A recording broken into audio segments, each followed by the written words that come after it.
Salut tout le monde, c'est Kaku TVD pour vous servir. On se retrouve pour une nouvelle vidéo et cette fois-ci, je vais vous donner juste mon ressenti et mon avis sur le dernier épisode de Kimetsu no Yaiba.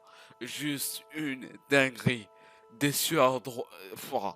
Je suis encore ému, je suis encore ému. Des sueurs froides dans le dos, les amis. C'est un truc de fou.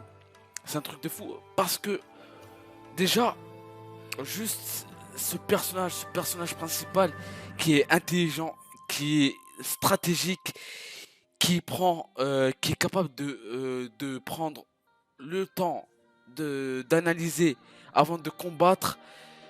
Ouah, c'est juste un truc de fou, c'est un truc de fou. Et ce moment-là où il y a Laura, je sais pas comment l'appeler, si c'est une aura meurtrière ou pas, mais une aura où ça te donne des sueurs froides dans le dos.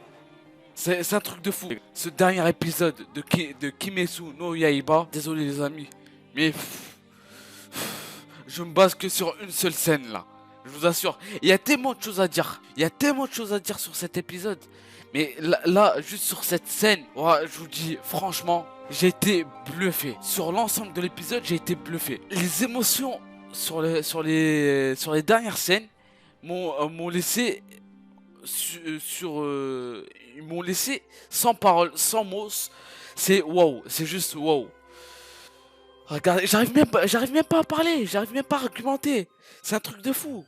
C'est un truc de fou. Cet animé là, ce manga, il a un potentiel de fou pour depuis son début. De base, j'étais contre à l'idée de voir cet animé. J'ai regardé les 2-3 premiers épisodes et j'ai commencé à kiffer vers le 3e, 4e épisode. Et là, c'est une dinguerie. On arrive au 16e épisode et on voit l'amélioration constante et l'évolution du personnage principal. C'est un truc de fou, les amis. C'est vraiment, je pensais pas qu'on allait avoir une scène aussi magnifique sur cet épisode-là. Enfin, en tout cas, pas dans l'immédiat. Je pensais qu'on allait encore attendre 2, 3, voire 4 épisodes avant de, de voir les émotions à travers ce personnage. C'est juste un truc de fou. C'est un truc de fou. J'ai surkiffé. Cet épisode, pour moi, il est au summum. Pour le moment, il est au summum. Je vous donne une note de... On va pas dire au summum, j'abuse un peu. Mais je vous donne une note de 9 sur 10. Parce que, enfin, 10 sur... Je peux pas mettre 10 sur 10 parce qu'il manque encore quelques petites nuances.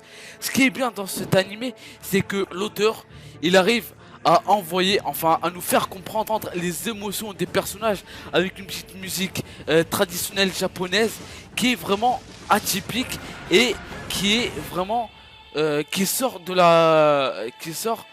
vraiment de, comment on va appeler ça, de la normale quand on parle de shonen. D'habitude quand on parle de shonen, de musique, on a vraiment une musique épique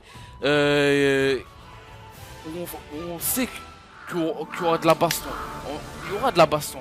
Là, avec cette musique, on sait tout simplement, avec ce background sound, je sais pas comment vous appelez ça, moi j'appelle ça un background sound, on sait que il y aura une dinguerie derrière.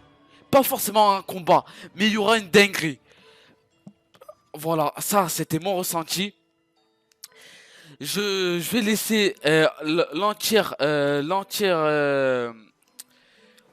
l'entièreté de l'audio de mon discours, de mes paroles, de tout ça là.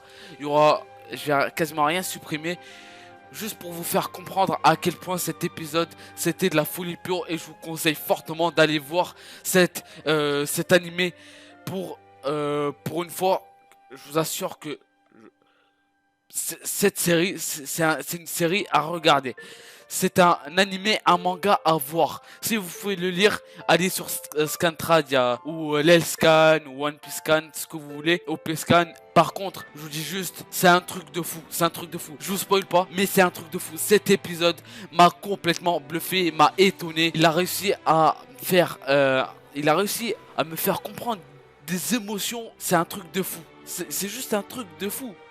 En l'espace de 16 épisodes, vous imaginez, en l'espace de 16 épisodes, avec une musique de background de ce niveau-là, on arrive, grâce aux émotions données à travers cette scène, même à travers les autres scènes qu'on a vues, comme par exemple, où le sanglier Zantaro, si j'ai bien prononcé, si c'est bien ça.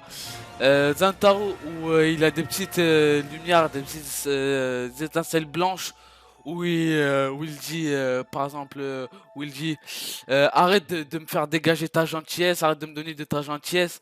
C'est à quel point, c'est à quel point l'auteur, il arrive à jouer avec nos émotions, nos sentiments, si on peut dire ça. C'est un truc de fou, c'est un truc de fou. Sur ce, les amis, c'était Kaku TVD pour vous servir. Si vous avez kiffé la vidéo, n'oubliez pas de vous abonner. Allez, ciao, ciao, ciao, ciao.